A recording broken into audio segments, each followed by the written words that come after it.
Good day, future educators. Welcome to another lesson. Today we are going to deal with assessment as an integral part of teaching. So you have already finished your assessment 1 and then we are moving on with assessment 2. So today we are going to work on the following learning objectives. So at the end of the lesson, you are expected to number 1, define what is assessment. Number 2, differentiate among diagnostic, formative, and summative assessment. Cite ways to do traditional and authentic assessment. Next one, distinguish between traditional and authentic assessment. Norm reference and criterion reference assessment. Contextualized and decontextualized assessment. And then, last one is discuss current trends assessment. First and foremost, let us talk about assessment. Okay. So in your assessment 1, you have already discussed and defined assessment as the term assessment in education refers to the wide variety of methods or tools that educators use to evaluate, measure, and document the academic readiness, learning progress, skill acquisition, or educational needs of students. So, it is very clear, guys, that assessment here will be used to what? Evaluate, this one, measure, and document. What? Document, measure, and evaluate the academic readiness of your students, their learning progress, their acquisition of skills, and then their educational needs. So in here, the teacher is being challenged to prepare different types of assessment tool. Why? Because most of our students find it boring, no? Masyadong boring sa kanila at nakakatakot o nakakanervyos ang assessment. That is why in some classes, kapag nangangailangan ng prize ang student and then the teacher will ask, what do you want? They will just gonna say, wag na po tayong mag-quiz, ma'am. Wag na po tayong mag-exam, ma'am. So, ibig sabihin, they have a different or a negative attitude toward assessment, no? However, it is needed because we are dealing with the teaching and learning process. You are dealing with the students. You need to assess them for you to know their readiness, their progress. Okay? That is why, as teachers, we are able to, what you call this one? We are able to design different assessment tools and methods to measure everything. Okay?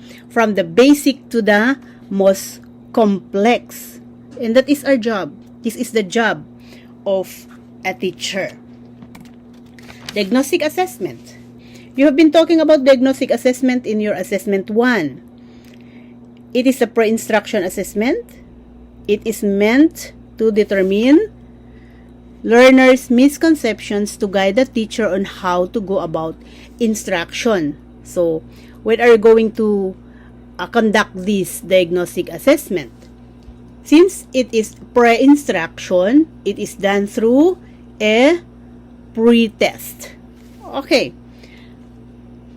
Pre-tests, ito yung ginagawa natin, ibinibigay natin parang quiz, o yan, parang quiz bago natin ituro yung subject matter natin.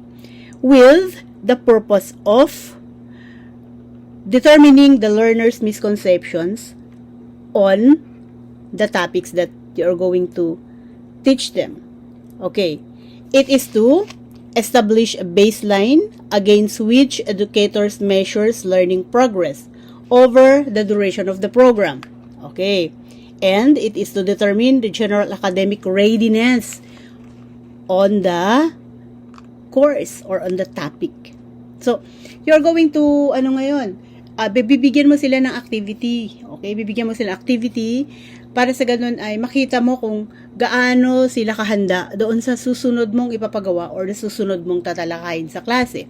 This is very important, no? Kasi we should always consider that our students are not the same, no? May mahina, may masyadong madunong.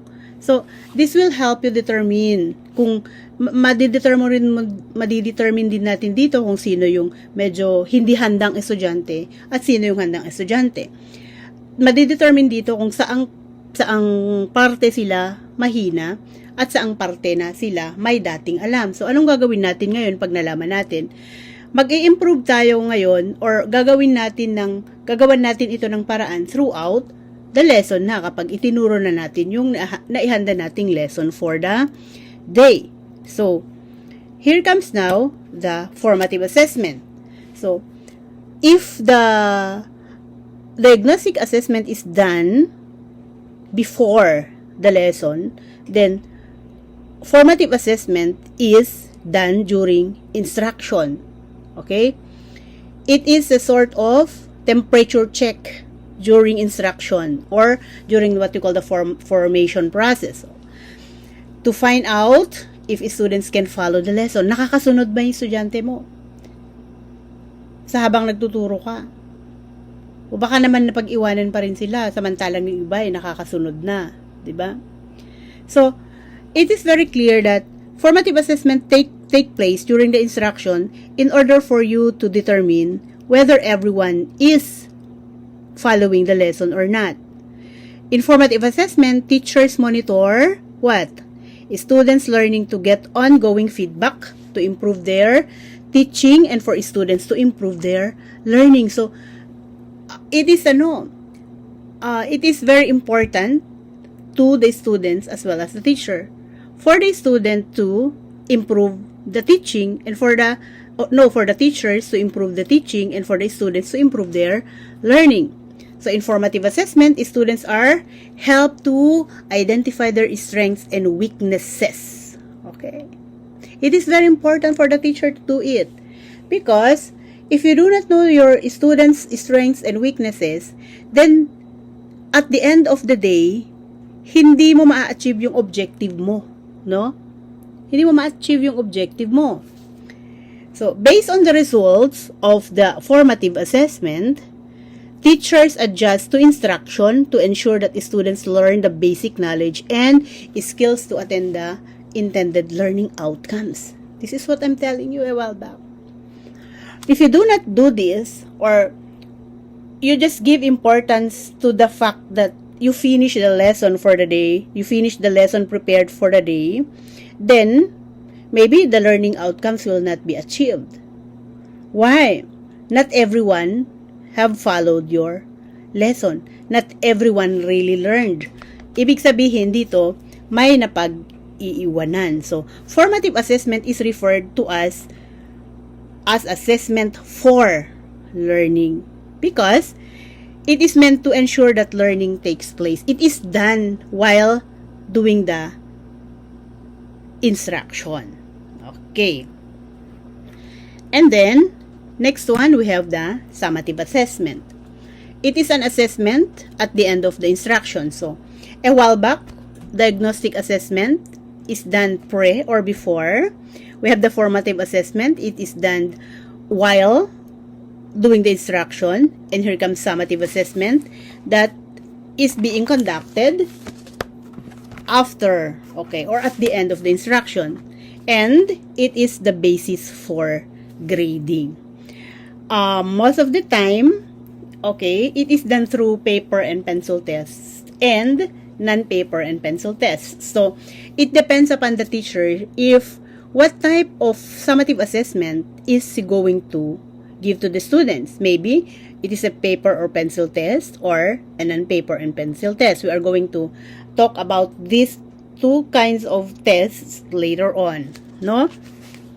Okay, so summative test is used to evaluate student learning, okay, at the end of a defined instructional period. So, if the lesson is 1 hour, then, or the lesson for the chapter is for a week, then at the end of the week, you are going to give summative assessment, the end of the chapter. While formative assessment is referred to as assessment for learning, then summative tests or summative assessment is referred to as assessment of learning. Assessment of learning because you are testing how your students have understood the lesson that you have delivered. Okay, so this is a simple illustration. So because we were saying a while back that formative assessments are commonly said to be for learning because educators use the results to modify and improve teaching techniques during an instruction period, while summative assessments are said to be of learning because they evaluate academic achievement at the conclusion of an instructional period. Okay. So, it says here, according to Paul Black, an assessment expert, ganito daw i-explain ang summative at formative assessment. So, when the cook tastes the soup, that's formative assessment. When the customer tastes the soup, that's summative assessment. Okay. Parang pag nagtuturo ka din, di ba? You have prepared the soup or the lesson for the week or for that day or for the course, no? You have prepared it, all of it, including instructional materials. And then, you have conduct formative assessment, no? Titingnan mo ngayon kung saan mahina yung mga estudyante mo. Saan medyo mahina mga estudyante mo. So, ang makikinabang ikaw because you are going to adjust the instruction. You're going to adjust the way how you are going to deliver your lessons, no? You're going to meet your students halfway in order for the learning to come between you and your students, no? So, you are in the formative assessment. And then, after that, you have given them the soup, or let's say the lesson. You have delivered your lesson. Okay, you gave your lecture, examples, etc., etc. And then after which you are going to give summative assessment, no? So, naipakain mo na sa kanila yung yung itinuro mo. And it's up to them now. And then you're gonna realize if they understood something, okay? Or does your soup taste good? Maganda ba yung pagkaka-deliver mo ng lecture? Kaya mayroon silang naintindihan. Diba? Magiging mataas yung result ng summative assessment. Pero kapag hindi nila nagustuhan, okay, hindi nila naunawaan, well, there's something wrong, maybe, in the process of instruction. Diba? So, sometimes, most of the time, yung tatlong ito ay magkakarugtong, no? Gagawin mo yung diagnostic exam in order for you to determine the readiness of your students. And then, while doing the instruction, you are doing the formative assessment. So that, you will know if all of your students are dealing with the course that you are teaching, no? The topic that you are teaching. Are they following, or are they learning with you, no? And then, after you have delivered your lesson, that's the time you're going to test whether each and every one of them really understood what you have delivered. Okay, so diagnostic, formative, and summative assessments are very important type of assessments that you are going to deliver in your classroom. These are very basic and very important, okay, assessments in the context, of course, of the teaching and learning. Okay, so let's talk about traditional assessment. I have told you a while back that a summative assessment can be summative assessment or formative assessments, and diagnostic assessments are interrelated with each other, no? And traditional assessments also and authentic assessments interrelates with these three. Okay? Kaugnay din yung dalawang ito doon sa tatlong na pag-usapan natin kanina. Lalong-lalo na sinasabi natin na the summative assessments are done through either paper and pencil tests, what you call the traditional assessment, and the non-paper and pencil test, and that is the authentic assessment or non-traditional assessment. So, if we talk about traditional assessment, these are what you call the use of paper and pencil tests. Traditional assessment includes the paper and pencil tests and paper and pencil tests can be in the form of selected response test or a constructed response type. So, what is the difference between the two? So, if we say selected response type, you have the choices. Okay, so you'll just need to choose which is the correct answer. Like, the best example here is the true or false type of exam, or the yes or no type of exam. The multiple choice, wherein you have choices, right? And you have the matching type. You're just going to look into which is the correct answer or the nearest to the correct answer. Okay? Kadalasan dito, gumagawa tayo ng what you call this one, nagdo-dollar tayo kapag hindi na natin alam yung sagot, right? So, if there are 4 choices, which is the nearest na feeling mo yun ang tama, yun ang pipiliin mo, di ba? So, selected response type. While constructed response type, well, from the word construct, okay, these are the exams which requires you to construct your own answer, like in short essays or short answers. These are the types of exams which comes this way. Why? How? Okay? Differentiate. Give.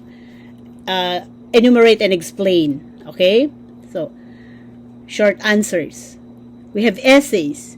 You are asked to define something in an essay type or problem solving.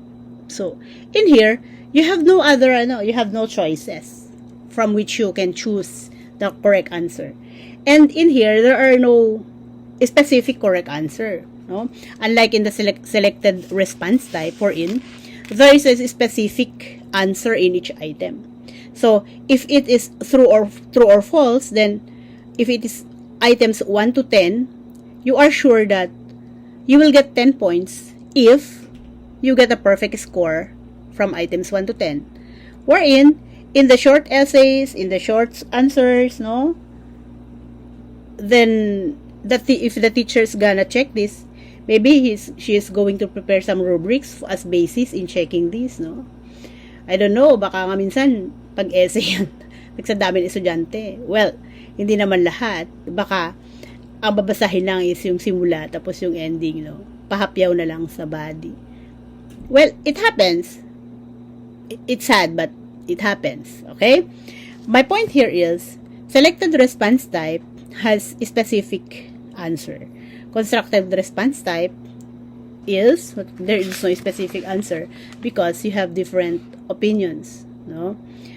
And, in here, these are the types of assessments under traditional assessment of what we call the paper and pencil tests.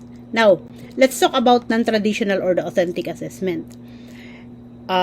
Use of non-paper and pencil tests like performance test. No? It is done through direct demonstration of a skill in a process or procedure or through a presentation of the product. Okay. So, process-based, product-based. Okay.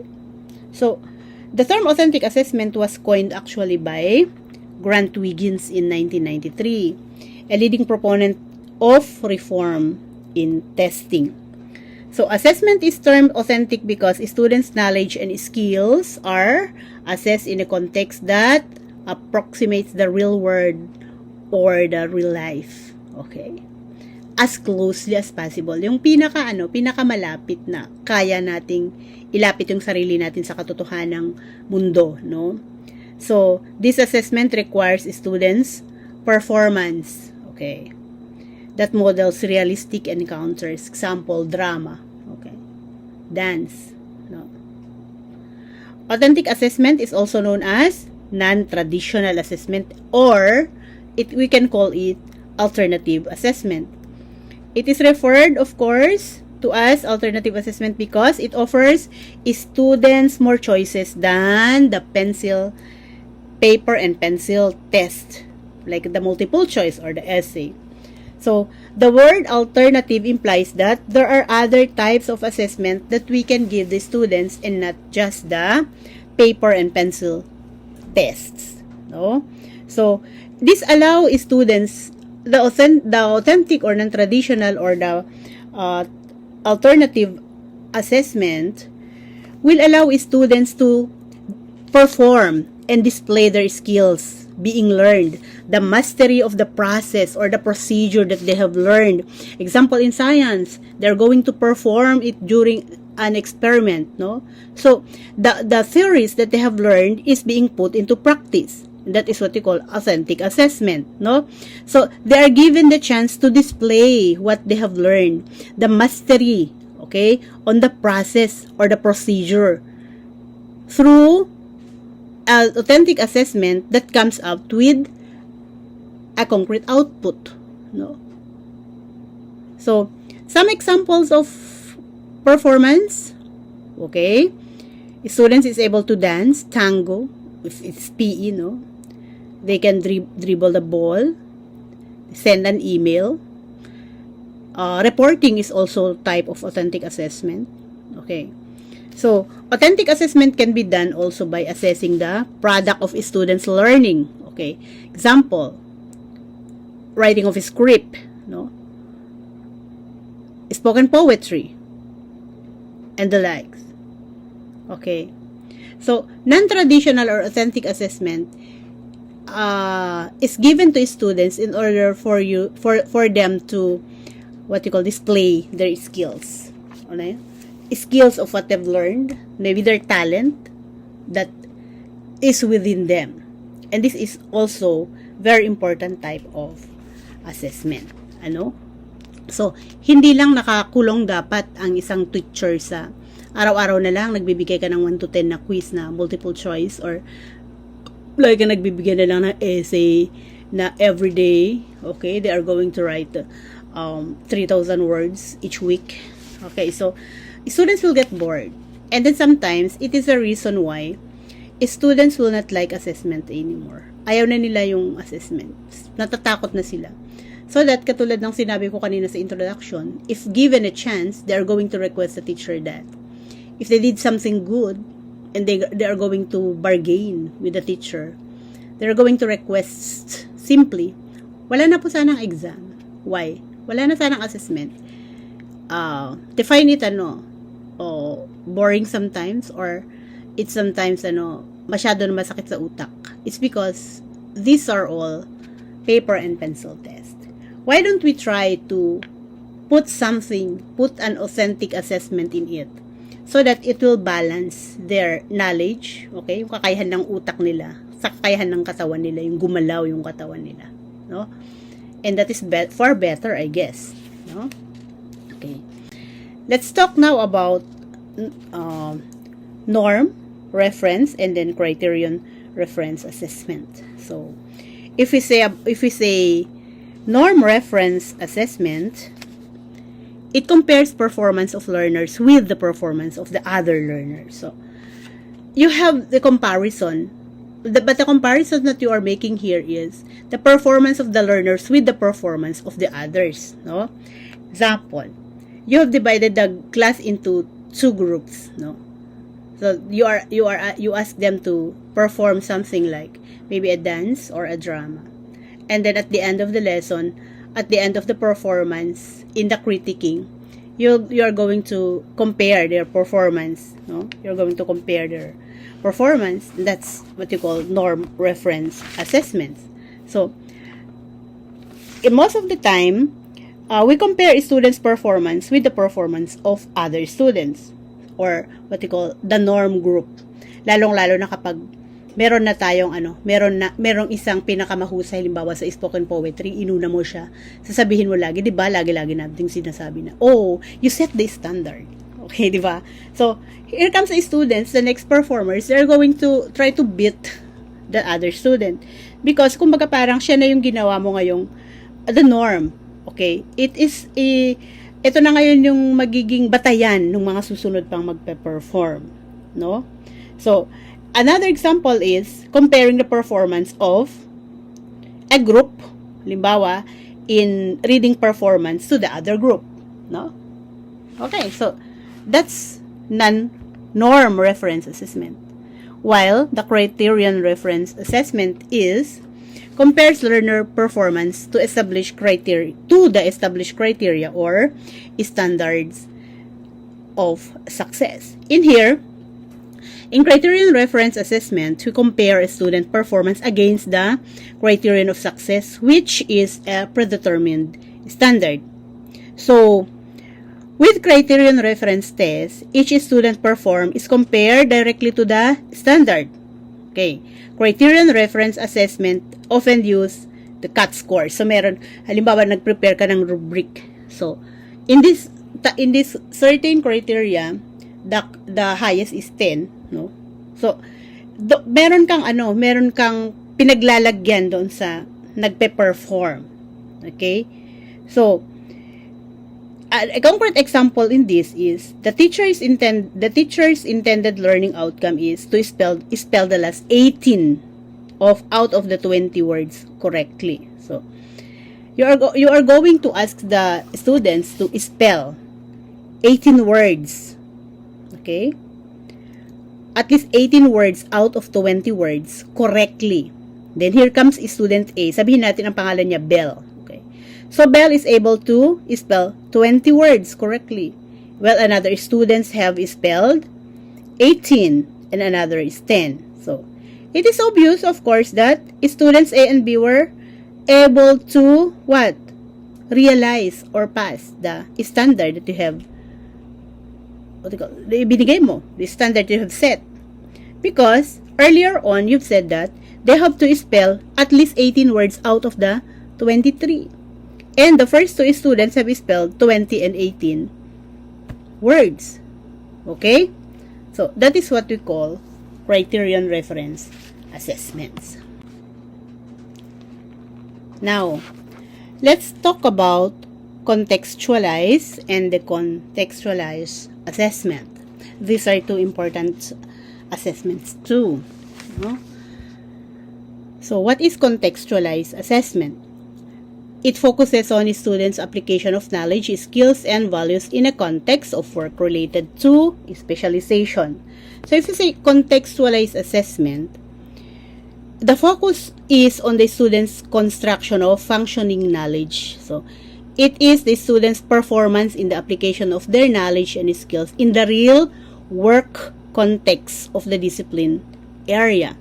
So, in this, you are going to allow the students to reflect on the real life. Example, they have learned about the subject or verb agreement, no? A certain student always gets perfect score when you give them paper and pencil tests on, or the multiple choice type of test on subject verb agreement. But when you have asked her to deliver a speech, she fails to absorb the subject verb agreement. So, what went wrong? She does not know how to apply this in the real world, no? Okay? Hindi niya alam masyadong i-apply ito sa katotohanang buhay. Alam lang niya yung teorya, pero hindi niya alam ang application nito. So, contextualized assessment allows the student to apply what they have learned, no? The student's performance in their application of knowledge and skills. So, their mastery is not only reflected on the scores they are gaining through a paper and pencil test, but also if they are going to deliver it, okay, in real life. And that is better, okay, because the student is performing well on both, no? So, hindi lang yung utak yung nabubusog. Nabubusog lahat kasi kayang-kaya niyang i-apply. He can apply what he have learned, no?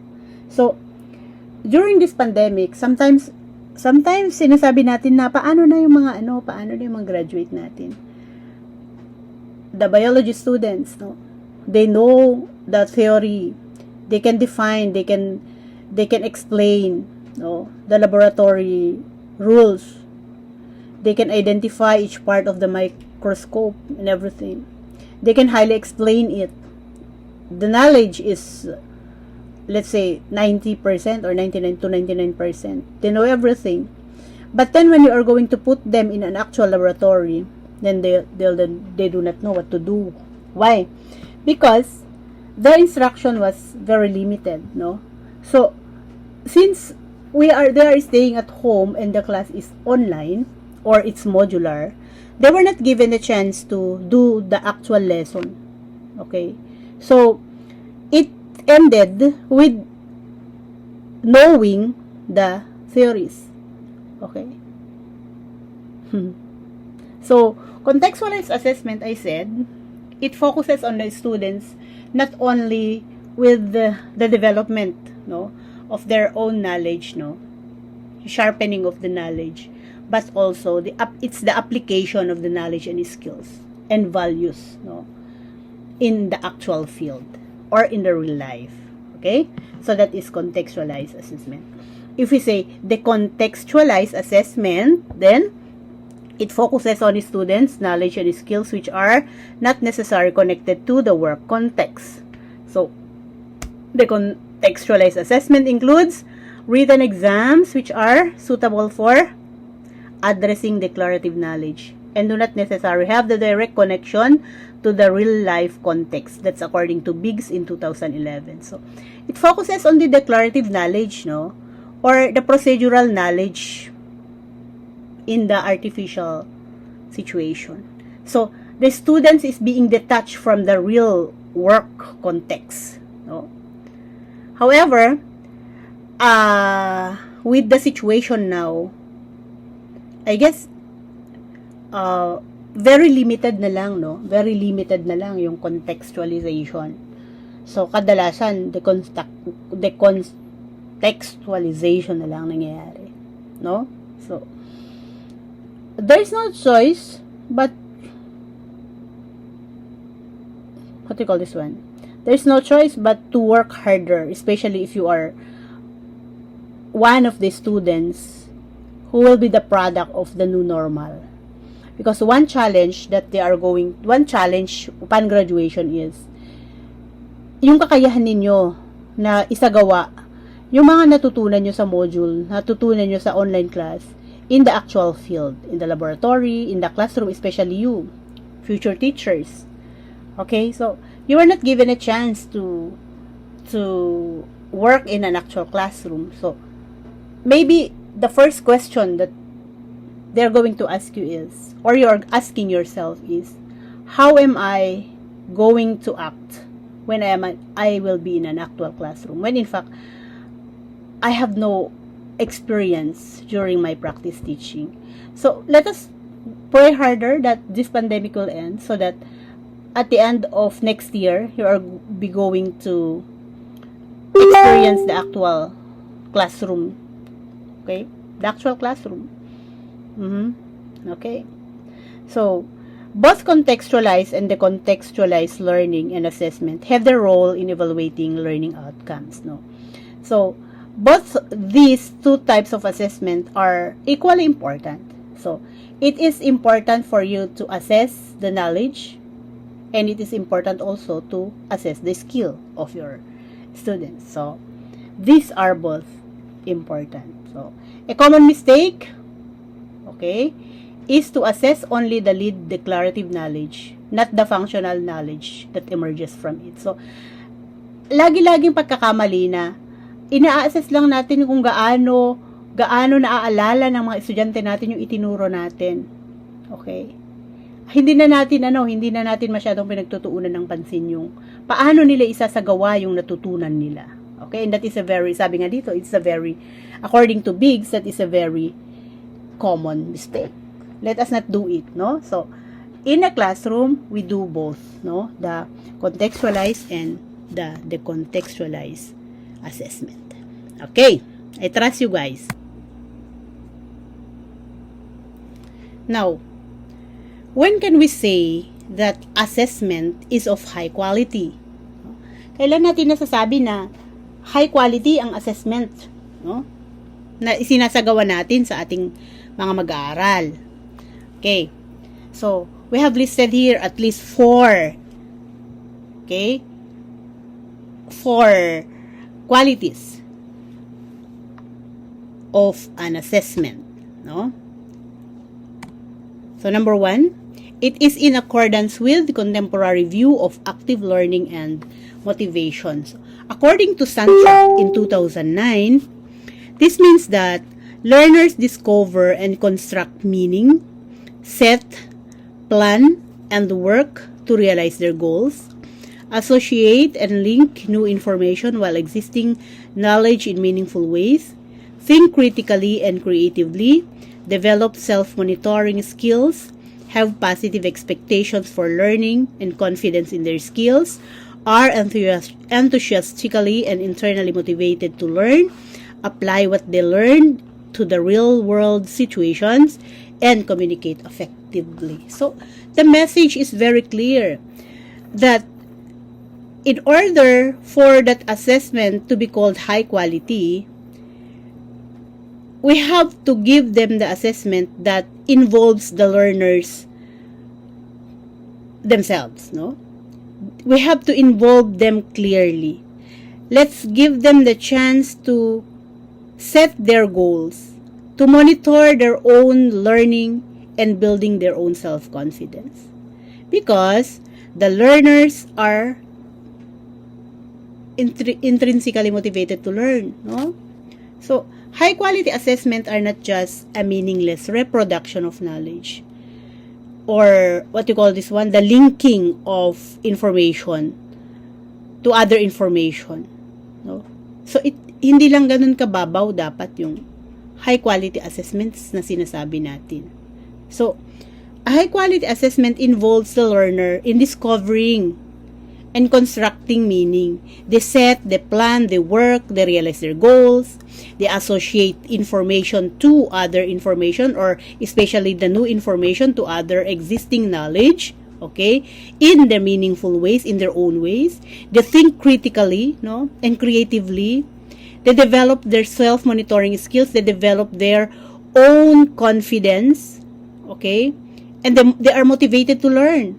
And then, the most important here is they apply what they learn in the real world.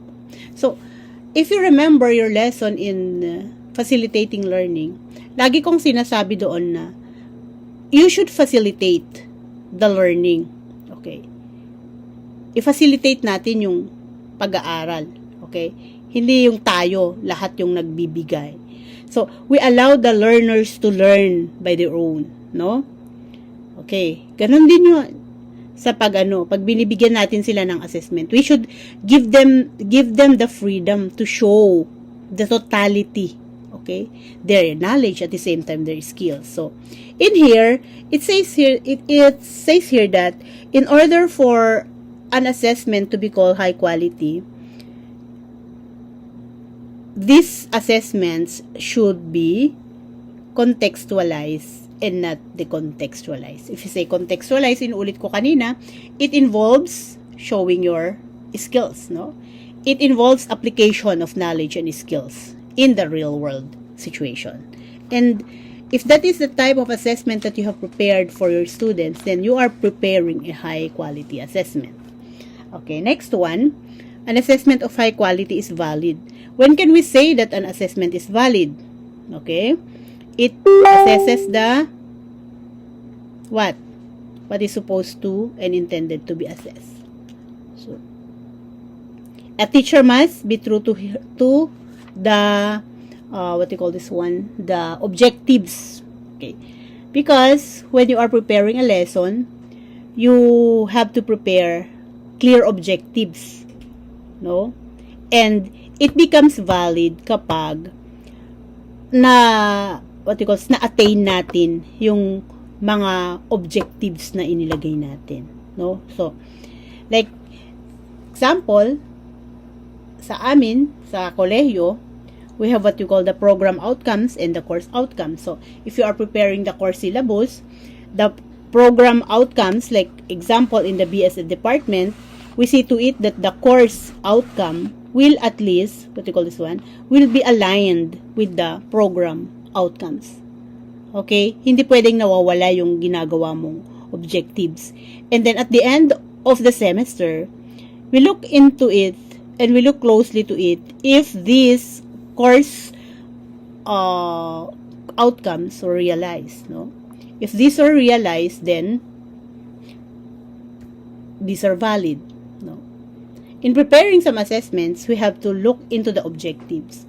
If the general objectives is being attained at the end of the lesson, then the quality of the assessment that you have prepared is high, no?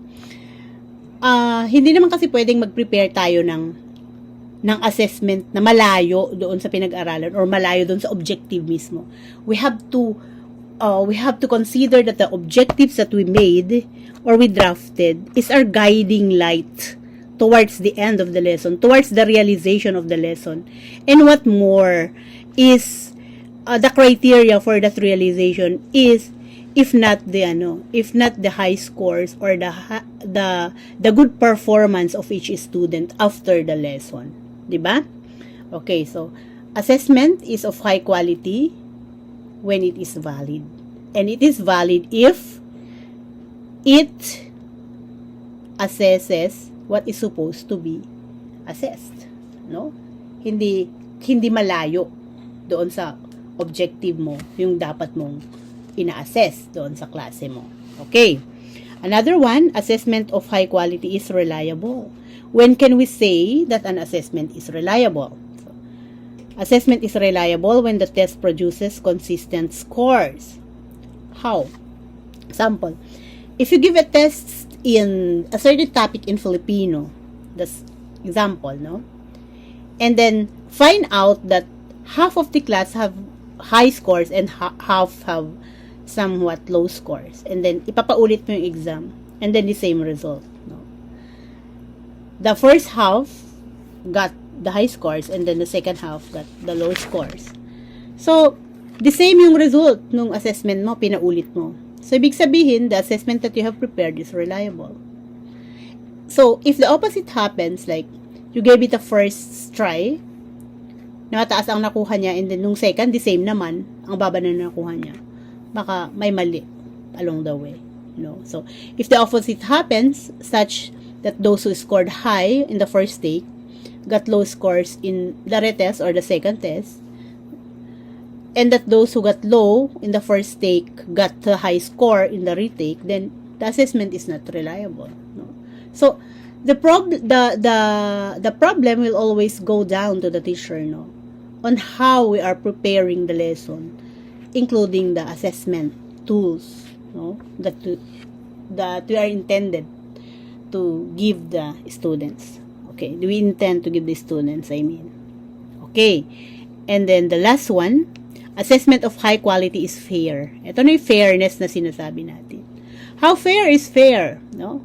It is fair if it assesses what is supposed to be assessed as is stated in the learning outcomes. Katulad din ito nung pagiging valid nito. So, whatever is stated in the learning outcomes, then, lulabas din dapat sa assessment. Iyon dapat yung ina-assess, no? Pinapatunayan nung assessment. Okay? Nakakatulong ito para ma-attain natin yung learning outcomes sa simula nung lesson, no? So, this is the principle of constructive alignment in action. So, we see to it that everything is aligned, no? From the course objectives to the program objectives, course objectives, the lesson proper itself, okay, the strategies that we are using, the IMs that we are using, including the assessment that we have prepared, no? So, when can an assessment be called unfair, no? So, assessment is also unfair if it is biased to subgroups of students. So, yung assessment natin nagiging bias siya kapag merong isang subgroup na naapektuhan. Sample. So, when a negative stereotypes of particular subgroups are included in the tests. When a male portrays high-paying jobs while the females are low-paying jobs. Lagi-lagi merong ganito, no? Hindi lang sa exam, sa lesson din, no? Laging ang simbolo ng gender ay ang babae ay nasa bahay, ang lalaki nasa trabaho. Ang lalaki kumikita, ang babae nasa bahay. And then sinasabi natin housewife lang siya. Okay, so it becomes bias, no? Kasi yung ini-stereotype natin yung yung ganitong pangyayari. Hindi lang yun sa usapin ng babae at lalaki, sa usapin din ng third sex, no? Okay? Naalala ko nga minsan doon sa libro ng DepEd yung tungkol sa magsasaka, if maaalala niyo, if you could remember that.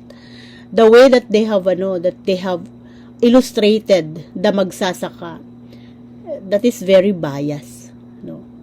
And then in some of the assessment activities in the DepEd books, may nakita ako minsan tungkol sa alin sa mga sumusunod, sample, parang ganito yung context niya pero hindi ako sure kung ganito yung pagkakasabi. Alin sa mga sumusunod ang naglalarawan sa bahay ng isang igurot. Alam mo yun? Or ng isang igurot. So, sometimes, it becomes bias, no? Lalong-lalo na pag nakakakitaan natin ng assessment ng mga ganito. Okay. So, isa pa, when assessments unfairly penalizes a student based on the student's ethnicity, socioeconomic status, gender, religion, and disability. Yun nga, ni sinasabi ko kanina yung ethnicity niya. Okay.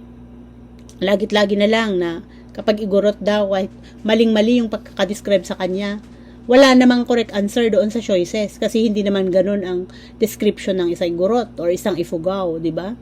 So if you're an ifugao taking that exam, you'll find it very biased and very unfair.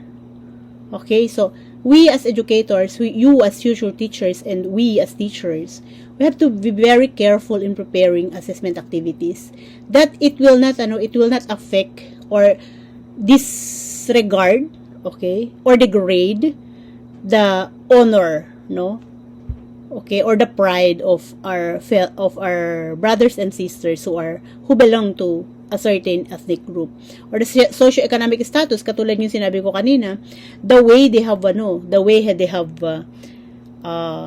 described the magsasaka is very unfair, no? Another one, an exam or an assessment becomes unfair when the teacher decides to see how well students can collaboratively solve a problem which requires a student to work together synchronously online, when only affluent students who can afford to have laptops and internet connectivity can participate, while students from the lower economic status will be deprived of the collaborative problem solving. Okay, so sometimes it happens, no? So if a teacher requires a collaborative problem solving, halimbawa, okay, well, let's do it together, sasabihin niya, online. Of course, you do not expect that everyone can come online because not everyone can afford these gadgets. So, synchronous classes sometimes are unfair too, right? Because only half of the class comes online, and then the teacher will explain, okay? That's same true with assessment. If the assessment is given online and only few comes and attend to it, then the assessment being prepared is not fair, and that is not of high quality. So remember, in order for us to prepare a high quality assessment, the assessment that you are preparing should be, okay, number 1, this is in accordance with the contemporary view of learning situation. Number 2, it should be valid. Number 3, it should be reliable. And then the last one, it should be fair. Okay, so good luck guys in making your assessment tools. Okay, now let's talk about the current trends in assessment. Okay, so here are the current trends in assessment cited by Suntrack in 2009. So number 1, using at least some performance-based assessment. So, this means that the use of objective tests such as alternative response, multiple choice, matching type is no longer adequate. So, ibig sabihin nito, sa current trends natin, hindi na sapat yung objective type of tests, no? So, we are required now to at least give them some alternative, okay? Alternative assessments. Okay? So, not all assessments that you are going to prepare should be on the traditional type, no? So, give them what you call the performance-based assessment. So, hindi sapat ang pagbibigay natin ng objective type of tests. Bakit? Katulad ng sinabi ko kanina, it is the only knowledge, yung knowledge. It's the knowledge that you are assessing. Okay, hanggang doon lang. Pero kapag pinagawa mo na, hindi na siya sapat. Okay, ang galing-galing niyang sumagot tungkol sa ano, tungkol sa kung ano ang dapat gagawin sa laboratory, paano to gamitin, paano yan gamitin, paano ang measurement, no? Alam na alam niya. But when you put her in an actual laboratory, well, that is a different story. So, meaning to say, we have to give them performance-based assessment also in order to test their skills, no? Next one. Examining higher level cognitive skills and emphasizing integrated rather than isolated skills. Okay, so it is related with number 1. So, higher level cognitive skills include problem solving, critical thinking, decision making, maybe drawing, strategic thinking. Okay, so that is why it is not enough to make use of objective tests as stated earlier. So, we have to give them higher cognitive skills. So, we should not emphasize or give emphasis, no, to isolated skills. Rather, we should integrate, no, so that you will assess not only the knowledge but including the skills or the actual performance of the students, no. Next one, using multiple assessment methods. So, it is also related with number 1 or 2 that you should not perform, no, a single type of assessment method. To assess students, a current trend is to use multiple methods. So, from multiple choice test to essay, an interview, maybe a project, a case study, a portfolio, to self-evaluation. Okay, so again, it is emphasized that we have not to do away with objective tests that measure simple recall. So, hindi naman ibig sabihin na hindi ka na magbibigyan ng objective test kasi kailangan din nilang ma-recall. Simple recall is very important also. Okay? However, you have to do multiple assessment methods and not to stick with only a single type. Diyos ko, yung araw-araw na lang puro fill in the blanks yung ginagawa mo, no? Puro matching type. Okay? So, magiging trauma ito sa mga bata. These tests that require simple recall complement authentic assessment tools. So, these simple recall exams, the matching type, the multiple choice, okay, will also complement authentic assessment tools because kapag hindi rin mataas yung knowledge nila sa lesson, hindi rin nila magagawa in action, no? So, it should be balanced, no? Alam na alam nila yung concept and then they are going to apply it actual. Mas maganda din pag alam nila ang concept kasi hindi din nila magagawa yung actual kapag kulang na kulang sila sa konsepto, natutunan na konsepto. Diba? So, remember, the keyword here is multiple. So, hindi lang iisa kundi marami dapat na assessment method ang gagawin natin. Next one, number 4, having high performance standards including world-class standards for interpreting assessment results. So, naalala ko na lagi nating sinasabi na sa NVSU dapat world-class tayo, diba? So, we have to work with the world-class standards also, especially in interpreting assessment results. No? Okay. So, it is therefore sound to challenge students to meet high performance standards. So, challenge ito sa mga estudyante that if we look into the being world-class, then the performance should be world-class also in order for us to complement with the world-class type of standard, okay, of the assessment standard. Okay, next one, involving students in all aspects of assessment. What is the meaning of this? It worked if the students are involved from the setting of expected target to be demonstrated after instruction to checking on their progress in the course of teaching learning process, and to finally determine the extent of which they realize expected targets. Sana nga kapag face-to-face tayo, mas maganda sana, mas nangyayari to, no? Kasi we involve the students really, no? From setting of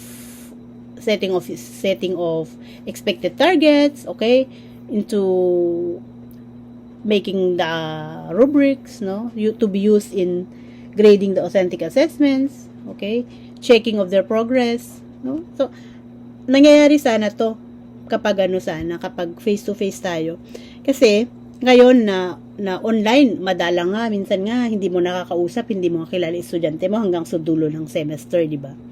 Okay, so this is the sad part of the non-face-to-face classes. So remember, as I have been telling a while back, involve your students in all aspects of assessment. Let them feel that they are involved, no? That they belong. Okay. Next one, making standard and criteria public rather than private or secretive. So, according to Suntrack in 2009. Okay. So, we should be open to the students.